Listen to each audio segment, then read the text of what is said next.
Third trimester that's a most important. ఎందుకోసం అంటే మనకు బేబీ వెయిట్ గెయిన్ మ్యాక్సిమం అవుతుంది ఆ టైంలో.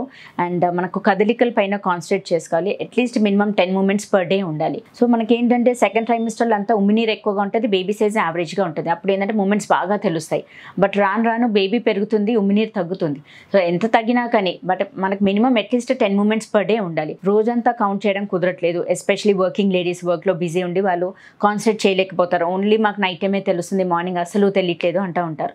అలా ఏమి ఉండదు. మార్నింగ్ కూడా బేబీ కదులుతూ ఉంటారు, కాకపోతే మనం కాన్సన్ట్రేట్ చేయం. సో అట్లీస్ట్ ఫుడ్ తిన్న తర్వాత అంటే మార్నింగ్ బ్రేక్ఫాస్ట్ తర్వాత 1 అవర్లో 3 మూమెంట్స్ ఉండాలి. ఆఫ్టర్నూన్ లంచ్ తర్వాత, నైట్ డిన్నర్ తర్వాత ఆ 1 అవర్లో 3 మూమెంట్స్ ఉంటే యా బేబీ ఈజ్ ఫైన్. ఒకవేళ అప్పటికి అలా గమనించినాక కూడా మూమెంట్స్ తెలియట్లేదు అన్న టెన్షన్ పడకూడదు. మీరు వేడిగా ల్యూక్వామ్ మిల్క్ కానీ లేకపోతే ఏదైనా జ్యూసెస్ లేదంటే బార్లీ వాటర్ అలా తీసుకొని లెఫ్ట్ సైడ్ తిరిగి పడుకోవాలి. అట్లీస్ట్ 1 అవర్లో మినిమం 3 మూమెంట్స్ ఉన్నాయంటే okay, your baby is fine. So that is one of the hints అన్నట్టు, అంటే మన baby is doing well or not అనేది తెలుసుకోవడానికి.